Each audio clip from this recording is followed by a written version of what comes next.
Hello friend, welcome to S T tutorial YouTube channel. Friends, हम लोग सामान्य अध्ययन जीएस पेपर का एक 16वां पार्ट देखेंगे, मॉडल पेपर, जो आपके जीआईसी प्रवक्ता परीक्षा में यहाँ से 40 प्रश्न पूछे जाएंगे। तो ये 40 प्रश्न इसमें मिलेंगे भी आपको, और सिलेबस के अनुसार सारे पार्ट को इसमें से जो है सिलेबस के अनुसार ही बनाया गया है।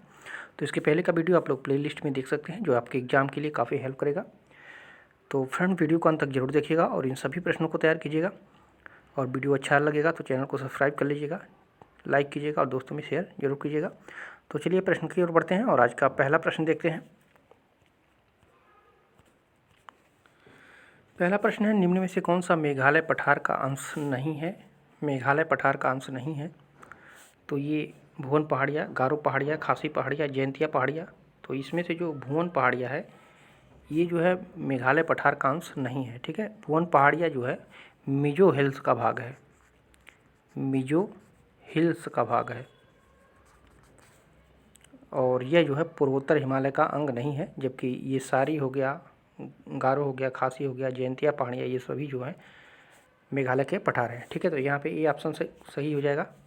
भुवन पहाड़िया जो है ये मिजो हिल्स का एक भाग है। दूसरा नंबर प्रश्न है, 2011 की जनगणना के अनुसार भारत की कुल जनसंख्या में नगरीय जनसंख्या का प्रतिशत था कितना? नगरीय जनसंख्या का प्रतिशत कितना था? तो करेक्ट आंसर होगा आपका 31%। ठीक है, वर्ष 2011 की जनगणना के अंतिम आंकड़ों के अनुसार जो है भारत की कुल जनसंख्या में जो है नगरीय जनसंख्या 31.2% था। और ग्रामीण अगर पूछेगा तो ग्रामीण जो है 68.8%। ठीक है, यानी 68%। तो यहाँ पे भी ऑप्शन सही हो जाएगा। नगरीय जनसंख्या इतना था 31.2 यानी 31%, और ग्रामीण पूछेगा तो 68.8% दोनों को याद रखिएगा। तीसरा नंबर प्रश्न है, निम्न खनिजों में से किस खनिज के उत्पादन में भारत विश्व में अग्रणी है? किस खनिज उत्पादन में भारत जो है विश्व में अग्रणी है? तो ये चादरी अभ्रक के मामले में। ठीक है, चादरी अभ्रक खनिज के उत्पादन में जो है भारत विश्व में सबसे आगे है। तो ये ऑप्शन आपका करेक्ट हो जाएगा। चौथा नंबर प्रश्न है, भारत सरकार के नीति आयोग जो आर्थिक नीति निर्धारण का चिंतन समूह है में नीति का पूरा नाम क्या है, पूरा स्वरूप क्या है, मतलब फुल फॉर्म पूछ रहा है आपसे। तो ये हो जाएगा national institution for transforming India. ठीक है, national institution for transforming India, राष्ट्रीय भारत परिवर्तन संस्थान। ठीक है, तो यहाँ पे बी ऑप्शन आपका करेक्ट हो जाएगा। और केंद्रीय मंत्रिमंडल के एक संकल्प के माध्यम से जो है नीति आयोग का गठन कब किया गया? तो 2015 में 1 जनवरी।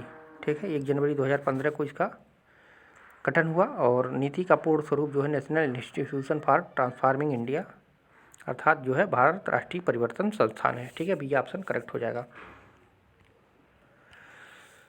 पांचवा नंबर प्रश्न है, जुलाई 2018 तक जो है पटना बिहार जिले के कितने जिलों के सीमाबद्ध था?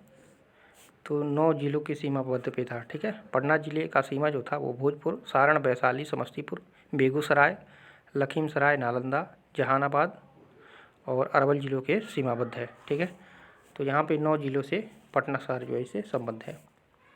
छठवां नंबर प्रश्न है, भारत के राज्यों में से जूट उत्पादन की दृष्टि से बिहार का स्थान कौन सा है? तो जूट उत्पादन की दृष्टि से बिहार का स्थान है, दूसरा स्थान है। ठीक है, भारत में जूट उत्पादन की दृष्टि से बिहार का दूसरा स्थान है। यहाँ कुल जो है 1500 बायल्स का उत्पादन जो है प्रतिवर्ष होता है। ठीक है, पहले स्थान पे कौन है आप लोग कमेंट करके बताइएगा। ठीक है, ये आप लोग के लिए होमवर्क है, कमेंट करके बताइएगा कि जूट उत्पादन में कौन सा राज्य अग्रणी है। दूसरे स्थान पे तो बिहार है। ठीक है, सातवां नंबर प्रश्न है, पिछड़ी जाति आयोग के प्रथम सभापति कौन थे? पिछड़ी जाति आयोग के प्रथम सभापति कौन थे? तो ये थे काका साहेब कालेलकर। ठीक है, बी ऑप्शन करेक्ट होगा। भारतीय संविधान के अनुच्छेद 340 के तहत जो है भारत के राष्ट्रपति के आदेश द्वारा प्रथम अखिल भारतीय पिछड़ी जाति आयोग का गठन जो है 29 जनवरी 1953 में हुआ था। और पहले इसके अध्यक्ष जो थे वो काका साहेब कालेलकर थे। ठीक है, तो बी ऑप्शन करेक्ट हो जाएगा। आठवां नंबर प्रश्न है, भारत सरकार की नीति मेक इन इंडिया का उद्देश्य है। तो मेक इन इंडिया का क्या उद्देश्य है? तो मेक इन इंडिया का उद्देश्य जो है नौकरशाही के ढीलापन को दूर करना, ये भी है। लाल फीताशाही, ठीक है, दूर करना तथा लाल फीताशाही को हटाना और विनिर्माण की लागत को कम करना, ठीक है। तो ये डी ऑप्शन आपका सही हो जाएगा, उपरयुक्त में से एक से अधिक, ठीक है। यहाँ पे डी ऑप्शन आपका करेक्ट हो जाएगा। तो एक से अधिक यहाँ पे सही हो रहा है, तो यहाँ पे तीनों आपका सही होगा, तो डी आंसर आपका करेक्ट हो जाएगा। 9वां नंबर प्रश्न है, पूरा ग्रामीण क्षेत्रों में नगरीय सुविधाएं प्रदान करना पूरा का काम है, ठीक है। प्रारूप किसके द्वारा प्रस्तावित किया गया था? ये पूरा प्रारूप किसके द्वारा प्रस्तावित किया गया था? तो किया गया था APJ अब्दुल कलाम के द्वारा, ठीक है। पूरा PURA है, ठीक है। और ग्रामीण क्षेत्रों में जो है शहरी सुविधाओं को प्रदान करना, इसका पूरा नाम अगर देखा जाए तो providing urban amenities in rural areas, ठीक है। तो इसका जो संक्षेप रूप में दिवंगत जो पूर्व राष्ट्रपति थे अब्दुल कलाम जो है द्वारा जो है विजन 2020 में जो है 2020 में पूरा मॉडल की अवधारणा का प्रस्ताव दिया था। और भारत के 54वें डॉक्टर कलाम ने जो है भारत के लिए अपना दृष्टिकोण समझाते हुए राष्ट्र को संबोधित करते हुए अपने ड्रीम प्रोजेक्ट पूरा को जो है परिचित कराया था। तो यहाँ पे ए ऑप्शन सही हो जाएगा। और इन्होंने 2020 तक लक्ष्य रखा था इसका पूरा का, और ये जो है ग्रामीण क्षेत्रों में नगरीय सुविधाएं प्रदान करना इससे संबंधित था, और इन्होंने जो है इसको प्रस्तावित किया था अब्दुल कलाम ने, ठीक है। 10वां नंबर क्वेश्चन है, जनगणना 2011 के अनुसार भारत में महिला साक्षरता दर थी तो कितना था? तो 2011 की जनगणना के अंतिम आंकड़ों के अनुसार जो है भारत में पुरुष जो साक्षरता थी वो 80.9% थी, ठीक है। और महिला जो थी, महिला कितनी थी? तो महिला जो है 64.6% था 2011 की जनगणना के अनुसार, ठीक है। तो इसमें देख लीजिए कहीं 64 दिया नहीं है, तो यहाँ पे डी सही हो जाएगा, उपरोक्त में से कोई नहीं, ठीक है। तो महिला साक्षरता जो दर थी 64.6% था, ठीक है, इसको याद रखिएगा। और पुरुष का पूछेगा तो 80.9, 80.9, तो यहाँ पे डी ऑप्शन आपका करेक्ट हो जाएगा। 11 नंबर प्रश्न, इनमें से किसने गरीबी निवारण के प्रभावपूर्ण अस्त्र के रूप में जो है स्वयं सेवा समूह के विचार को दिया था? तो दिया था मोहम्मद यूनिस ने, ठीक है। ये स्वयं सेवा समूह जो है इसको SHGS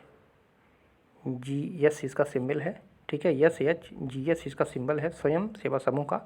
और इसका विचार जो है बांग्लादेश के नोबल शांति पुरस्कार विजेता मोहम्मद यूनिस, प्रोफेसर मोहम्मद यूनिस, इनको जो है नोबेल पुरस्कार भी मिला है, ठीक है। और उनके दिमाग में उपजा था, और इन्होंने वर्ष 1876 में ग्रामीण बैंक ऑफ बांग्लादेश की शुरुआत की थी। और स्वयं सहायता समूह एवं माइक्रो फाइनेंस हाल ही में जो है गरीबी उन्मूलन, वित्तीय समावेशन और महिला सशक्तिकरण के लिए संभावित कारण के रूप में ये उभरा है, ठीक है। तो ये आपका बी ऑप्शन आपका करेक्ट हो जाएगा। 12 नंबर प्रश्न है, निम्न में से कौन सा एक कृषि में उत्पादकता बढ़ाने का रास्ता है? कृषि में उत्पादकता बढ़ाने का रास्ता है, तो यहाँ पे डी सही हो जाएगा। कुशल सिंचाई, गुणवत्ता युक्त बीज, कीटनाशकों का प्रयोग, तो सभी सही हो जाएगा, ठीक है। कृषि में उत्पादकता बढ़ाने के लिए सभी चीज़ें जरूरी है, तो डी ऑप्शन सही हो जाएगा, उपरोक्त में से एक से अधिक, ठीक है। 13 नंबर प्रश्न है, निम्न में से कौन सा एक मनरेगा का उद्देश्य है? तो मनरेगा का उद्देश्य है परिसंपत्तियों का निर्माण करना, सूक्ष्म सिंचाई को प्रोत्साहित करना, ग्रामीण आय को बढ़ाना, उपरोक्त में से एक से अधिक, यही सही हो जाएगा, ठीक है। मनरेगा के बारे में सरकार आधिकारिक साइट पर दी गई जानकारी के अनुसार जो है मनरेगा का उद्देश्य ग्रामीण गरीबों के लिए जो है परिसंपत्तियों का निर्माण कर उन आजीविका के संशोधनों एवं आय में वृद्धि करना है, ठीक है। तो यहाँ पे डी ऑप्शन करेक्ट हो जाएगा। 14 नंबर प्रश्न है, सरकार के विरोध में असेंबली में बम फेंकने समय भगत सिंह की उम्र क्या थी? तो ये हो जाएगा ऑप्शन नंबर बी, 21 साल से थोड़ा ज़्यादा था, ठीक है। 1929 में केंद्रीय असेंबली में बम फेंकते समय सरदार भगत सिंह की उम्र लगभग, ठीक है, 22.5 वर्ष थी, ठीक है, 22.5 वर्ष थी लगभग। तो यहाँ पे 1 साल से थोड़ा ज़्यादा भी आप कर सकते हैं, तो बी ऑप्शन करेक्ट हो जाएगा। 15 नंबर प्रश्न है, किस स्थान पर आदिवासियों ने अंग्रेजों के खिलाफ विद्रोह किया? किस स्थान पर आदिवासियों ने अंग्रेजों के खिलाफ विद्रोह किया था?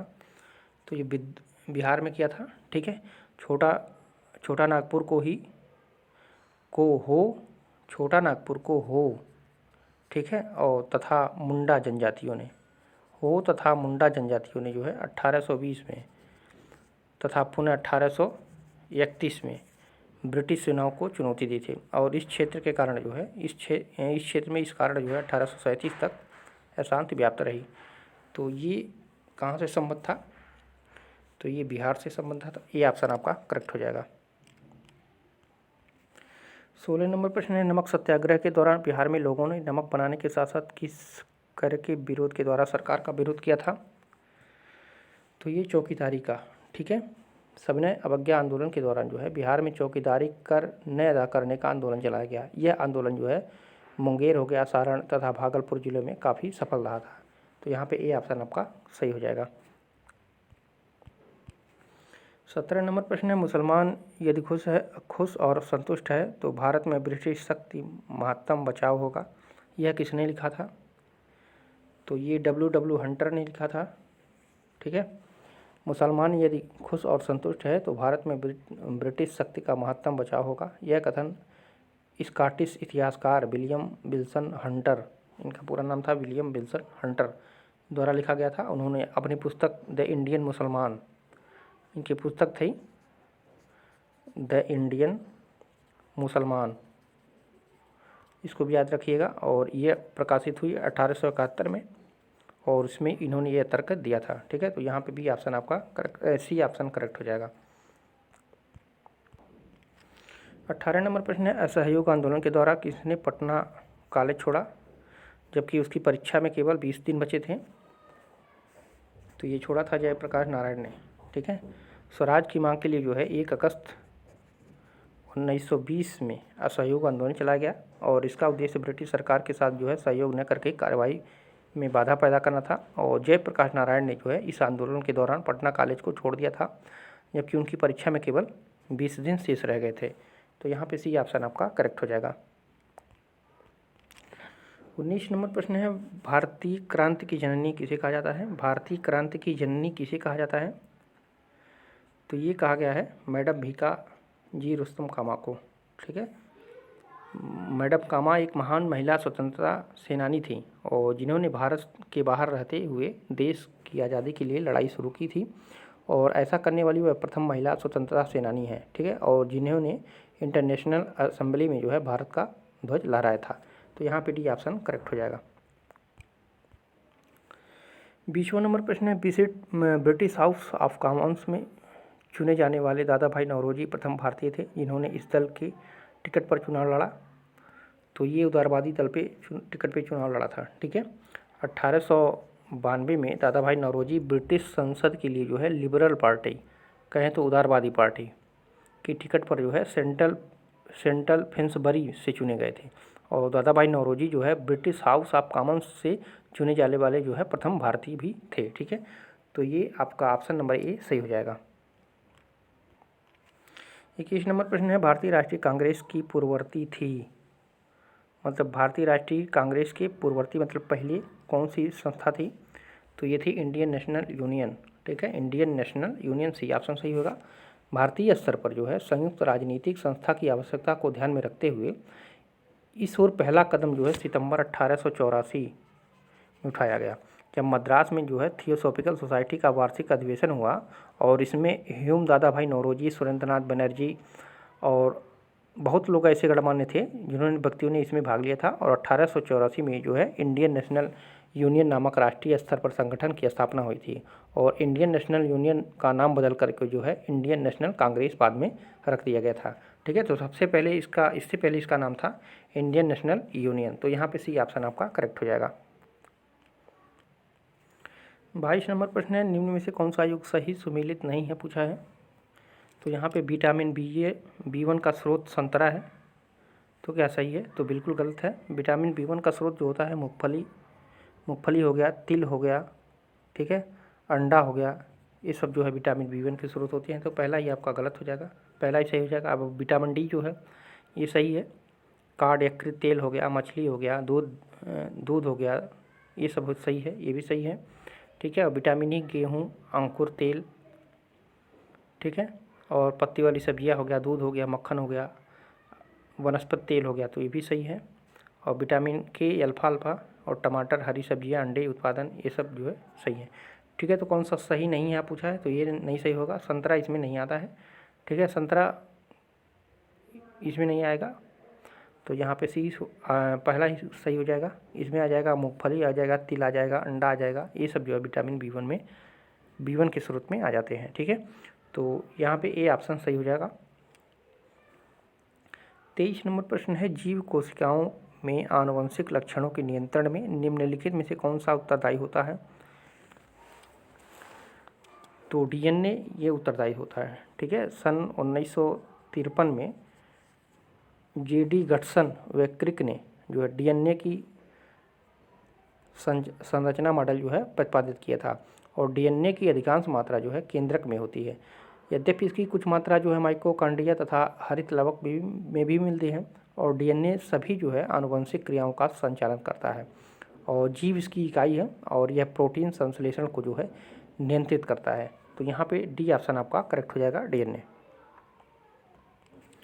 24 नंबर प्रश्न है, निम्नलिखित में से कौन प्रतिजैविक औषधि है। प्रतिजैविक औषधि पूछ रहा है, तो यहाँ पे जो है क्लोराम्फेनिकॉल। ठीक है, क्लोराम्फेनिकॉल जो है प्रतिजैविक औषधि है। क्लोराम्फेनिकॉल जो है एक प्रतिजैविक पदार्थ है और जिसका उपयोग हम क्या करते हैं, जीवाणु जनित रोगों के उपचार में किया जाता है। ठीक है, इसका उपयोग जो है जीवाणु जनित रोगों के उपचार में इसका उपयोग किया जाता है। तो सी ऑप्शन आपका करेक्ट हो जाएगा। 25 नंबर प्रश्न है, वनस्पति तेल से वनस्पति घी बनाने में प्रयुक्त होने वाली गैस कौन है। वनस्पति तेल से वनस्पति घी बनाने में प्रयुक्त होने वाली गैस कौन सी है, तो वो है हाइड्रोजन। ठीक है, वनस्पति तेल से जो है वनस्पति घी बनाने में हाइड्रोजन गैस प्रयुक्त होती है और इस प्रक्रिया में निकिल का उपयोग उत्प्रेरक के रूप में किया जाता है। ठीक है, उत्प्रेरक के रूप में जो है निकिल का प्रयोग किया जाता है। तो यहाँ पे ए ऑप्शन करेक्ट हो जाएगा। 26 नंबर प्रश्न है, मानव शरीर में विटामिन ए भंडारित होता है। तो विटामिन ए भंडारित कहाँ पे होता है, तो ये यकृत में होता है। ठीक है, ए ऑप्शन सही हो जाएगा। विटामिन ए जो है वसा में घुलनशील विटामिन है। ठीक है, और मानव शरीर में विटामिन ए यकृत में भंडारित होता है। जब शरीर को विटामिन ए की आवश्यकता होती है और जहाँ इसकी आवश्यकता होती है वहाँ इसे भेज दिया जाता है, किसके द्वारा, यकृत के द्वारा। तो यहाँ पे ए ऑप्शन आपका करेक्ट हो जाएगा। 27 नंबर प्रश्न है, ईरान पाकिस्तान गैस पाइपलाइन को निम्न नाम से जाना जाता है। तो किस नाम से जाना जाता है, तो ये शांति पाइपलाइन के नाम से जाना जाता है। ठीक है, ईरान पाकिस्तान गैस पाइपलाइन को जो है शांति पाइपलाइन के नाम से जाना जाता है और यह पाइपलाइन जो है वर्तमान में निर्माणाधीन है और इसकी कुल लंबाई जो है 2775 किलोमीटर है और इसके द्वारा पाकिस्तान को ईरान से प्राकृतिक गैस की आपूर्ति होगी। ठीक है, तो यहाँ पे सी ऑप्शन करेक्ट हो जाएगा। 28 नंबर प्रश्न है, जलवायु परिवर्तन पर संयुक्त राष्ट्र संघ का कन्वेंशन ढांचा किससे संबंधित है। तो किससे संबंधित है, ये यूरेनियम उत्पादन में कमी के से संबंधित है। ठीक है, जलवायु परिवर्तन पर संयुक्त राष्ट्र संघ का कन्वेंशन ढांचा जो है ग्रीन हाउस गैसों को उत्सर्जन में कमी लाना। ठीक है, तो ग्रीन हाउस गैसों के उत्सर्जन में कमी लाना, यहाँ पे देख लीजिए गलत हो जाएगा थोड़ा सा आंसर में, डी ग्रीन हाउस गैसों के उत्सर्जन में कमी लाना है। ठीक है, तो यहाँ पे डी ऑप्शन सही हो जाएगा, यूरेनियम नहीं होगा। ठीक है, वो गलत टिक हो गया है, तो डी ऑप्शन आपका करेक्ट हो जाएगा। 29 नंबर प्रश्न है, भारत का कौन सा राज्य सर्वप्रथम खुले शौच से मुक्त राज्य घोषित किया गया। तो ये सिक्किम है। ठीक है, डी ऑप्शन सही हो जाएगा। खुले में शौच से मुक्त भारत का पहला राज्य सिक्किम है और हिमाचल प्रदेश खुले में शौच के लिए जो है ये हिमाचल प्रदेश ये दूसरे स्थान पे है। ठीक है, तो यहाँ पे डी ऑप्शन करेक्ट होगा। 30वां नंबर प्रश्न है, भारत का प्रथम वस्त्र टेक्सटाइल विश्वविद्यालय किस राज्य में स्थापित किया जाएगा। टेक्सटाइल विश्वविद्यालय किस राज्य में स्थापित किया जाएगा, तो ये गुजरात में स्थापित किया जाएगा। ठीक है, भारत का प्रथम वस्त्र विश्वविद्यालय जो है गुजरात में स्थापित किया गया है। ठीक है, तो सी ऑप्शन करेक्ट होगा। अब यहाँ पे रीजनिंग को हम सॉल्व करेंगे। 31 नंबर है, कुछ पक्षियाँ हाथी होते हैं। तो मान लीजिए पक्षियाँ हैं, ये पक्षी है, पंछी है। कुछ पक्षियाँ हाथी होती हैं, तो कुछ में ये हो गया आपका। ठीक है, कुछ हाथी सफ़ेद होते हैं, तो कुछ हाथी सफ़ेद होते हैं, तो ये भी सही हो गया, सफ़ेद होते हैं। ठीक है, तो ये बन गया। अब यहाँ अनुमान देखिए, कुछ पक्षी सफ़ेद होते हैं, तो पक्षी यहाँ पे है, सफ़ेद यहाँ पे है, तो पहला तो गलत हो जाएगा, पहला अनुमान गलत हो जाएगा।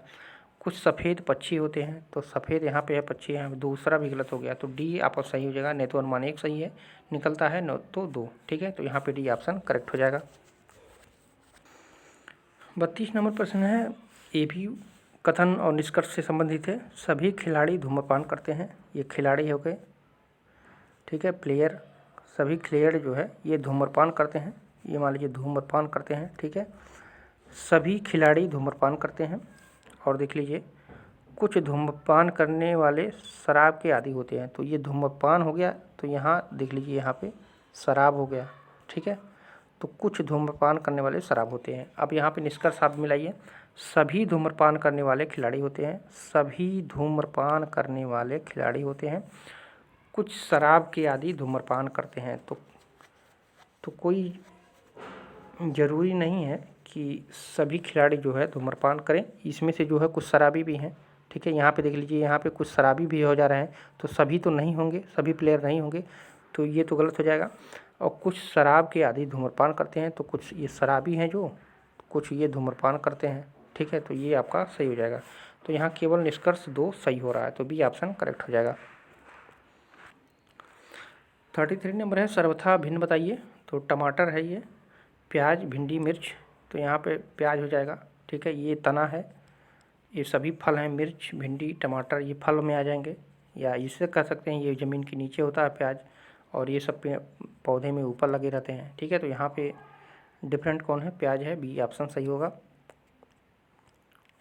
34 नंबर प्रश्न है, अनन्या और कृष्णा अंग्रेजी बोल और समझ सकते हैं, बुलबुल अर्चना की तरह हिंदी बोल और लिख सकती है, अर्चना अनन्या से बांग्ला में भी बात करती है, कृष्णा बांग्ला नहीं समझती है, तो बुलबुल अनन्या से हिंदी में बात करती है, कौन अंग्रेजी और हिंदी और बांग्ला बोल सकती है, समझ सकता है, तो आपको बताना है।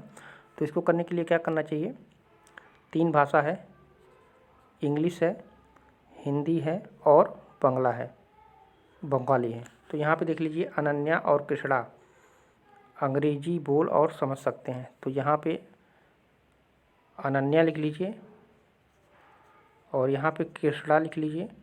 तो क्या कह रहा है, अनन्या कृष्णा अंग्रेजी बोल सकते हैं, तो ये भी बोल सकती है, ये भी बोल सकती है, ठीक है, बोल समझ सकते हैं। बुलबुल अर्चना की तरह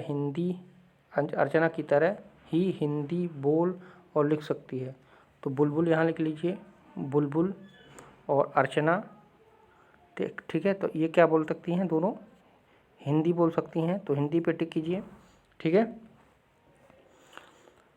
अर्चना अनन्या से बांग्ला में भी बात करती है, यानी अर्चना जो है बांग्ला भी बोलती है, ठीक है, बांग्ला में भी बोलती है, और अनन्या भी बांग्ला बोलेगी तब, ठीक है। अर्चना भी बोलेगी तो इससे बात करती है, तो ये अनन्या भी बोलेगी, ठीक है, यहाँ अनन्या भी बोलेगी। अब देखिए पे, बुलबुल अनन्या से हिंदी में बात करती है, बुलबुल जो है अनन्या से हिंदी में बात करती है, यानी अनन्या हिंदी भी जानती है, तो बुलबुल हिंदी जानती ही है, और बुलबुल जो है अनन्या से हिंदी में बात करती है। तो अब यहाँ पे देख लीजिए, अनन्या ही इंग्लिश और हिंदी और बांग्ला तीनों भाषा बोल ले रही है, ठीक है। तो यहाँ पे सी ऑप्शन आपका करेक्ट हो जाएगा। 35 नंबर प्रश्न है, 4 बच्चे एक पंक्ति में बैठे हैं, ए बी के बगल वाली सीट पर बैठा है लेकिन सी के बगल में नहीं है, यदि सी डी के बगल में नहीं बैठा है तो डी के अगल बगल की सीट पर कौन बैठा है, ऐसे प्रश्न पूछे जाते हैं। तो क्या कह रहा है, ए बी के बगल में है, तो ए बी के बगल में इधर रख देते हैं, बगल वाली सीट पर बैठा है, लेकिन सी के बगल में नहीं, ठीक है। तो सी के बगल में, यानी सी इधर हो जाएगा, सी के बगल में ये नहीं बैठा है, ठीक है। यदि सी डी के बगल में नहीं बैठा है, सी जो है डी के बगल में नहीं है, तो यहाँ इधर हो जाएगा डी, ठीक है, नहीं बैठा है, तो डी के अगल बगल की सीट पर कौन बैठा है, तो डी के अगल बगल सीट पे कौन बैठा है, ए बैठा है, तो यहाँ पे बी ऑप्शन आपका करेक्ट हो जाएगा। अब यहाँ से आपके मैथ शुरू हो जाएंगे। 36 नंबर मैथ से है, यदि 1.x = 0.04 y है तो x - y अपान x + y का मान कितना होगा। तो क्या दिया है, 1.5x = कितना है, 0.04 y है, ठीक है। तो x अपान y बराबर क्या हो जाएगा आपका, तो 0.04 अपान 1.5 हो जाएगा। ठीक है, अब यक्स अपान वाई बराबर कितना हो जाएगा 4/150। ऊपर नीचे हम 100 का गुणा कर देंगे। ठीक है, तो 4/150 हो जाएगा। अब देख लीजिए यहाँ पे x minus Y upon y, या तो वाई प्लस एक्स कीजिए, वाई माइनस एक्स कर दीजिए या वाई प्लस एक्स कर दीजिए। ठीक है, बराबर कितना हो जाएगा 150 माइनस 4 अपान 150 माइनस प्लस 4। अरे एक्स वाई का मान दिया है। ठीक है, तो ये हो जाएगा। अब इसको हम सॉल्व कर लेंगे, तो ये 150 है तो 146 बटे कितना हो जाएगा 154 बराबर कितना हो जाएगा, जब इसको काटेंगे 73/77। ठीक है, 73/77 आपका आंसर आ जाएगा। तो यहाँ पे कहाँ दिया है, ए ऑप्शन में दिया है 73/77, ये आपका करेक्ट आंसर हो जाएगा। 37 नंबर प्रश्न है 3 गुणे 0.3 गुणे 0.03 गुणे 0.003 गुणे 30 का मान बताना है। तो क्या करेंगे, 3 गुणे कर देंगे 0.3 बटे हम जब कितना कर देंगे 10 कर देंगे तो इसका मान कितना आ जाएगा 3 आ जाएगा। तो 3/10। ठीक है, फिर गुणे अगर 3 कर दें, फिर यहाँ गुणे कर दें 100 आ जाएगा। 2 जीरो है ना, एक 2 अंक है तो 100 हो जाएगा। इसी तरह गुणे 3 हम कर देंगे ऊपर, फिर गुणे कितना हो जाएगा 1000 हो जाएगा। यहाँ पे 3 अंक पे है, और गुणे 30 कर देंगे, यहाँ पे गुणे 30 कर देंगे। अब इसको जब हम सॉल्व करेंगे कितना आ जाएगा 0.00243 आ जाएगा इसका मान। ठीक है, तो करेक्ट आंसर हो जाएगा आपका ऑप्शन नंबर सी 0.03। अब इसको आप लोग सॉल्व कीजिएगा। ठीक है, तो इतना मान आ जाएगा, सी ऑप्शन आपका इसमें सही हो जाएगा। 38 नंबर प्रश्न है, नीचे दी गई आकृति में AC प्लस AB बराबर 5 AD और AC माइनस AD बराबर 8 है। तो आयत ABCD का क्षेत्रफल निकालना है। तो इसको मान लीजिए DC को मान लेते हैं x और AB को मान लेंगे हम y। ठीक है, और इसको y मान लेंगे और इसको y भाग मान लेंगे। ठीक है, तो अब इसको क्या करें, कहा है AC प्लस AB बराबर 5 AD। ठीक है, और AC यानी विकर्ण AC माइनस AD बराबर कितना दिया है 8। ये समीकरण 1 हो गया, ये समीकरण 2 हो गया। ठीक है, अब यहाँ पे AC बराबर क्या कर देंगे। ठीक है, तो AB square plus BC square बराबर कितना हो जाएगा x² प्लस y स्क्वायर। ठीक है, अंडर रूट। ठीक है, अब समीकरण 1 ये जो मिला है, समीकरण 1 से जब हम मान निकालेंगे क्या हो जाएगा √x² plus y square plus x बराबर कितना हो जाएगा 5y हो जाएगा। ठीक है, तो फिर उसी तरह से करेंगे √x² प्लस y स्क्वायर बराबर 5y माइनस x हो जाएगा। ठीक है, अब इसी का हम वर्ग करेंगे, और जब वर्ग करेंगे तो समीकरण का तीसरा मान निकलेगा। अब आयत का समीकरण का जब तीसरा मान निकल जाएगा तो आयत का क्षेत्रफल हम क्या करेंगे, आयत का क्षेत्रफल बराबर कितना कर देंगे AB गुणे BC कर देंगे। ठीक है, तो AB और BC का मान x y हो जाएगा। तो AB का मान आया था हमारा कितना 12 गुणे, और AC का मान आया था कितना 5 सेंटीमीटर, तो कितना आ जाएगा 60। ठीक है, तो कौन सा ऑप्शन सही हो जाएगा, तो 60 आएगा ABCD इस क्षेत्र, इसके आयत का क्षेत्रफल 60 सेंटीमीटर। ठीक है, तो सी ऑप्शन आपका करेक्ट हो जाएगा। इसके साथ ले लीजिएगा, थोड़ा सा आप लोग भी सॉल्व करेंगे तो ये आ जाएगा आंसर आपका। तो इसको खुद कीजिएगा एक बार।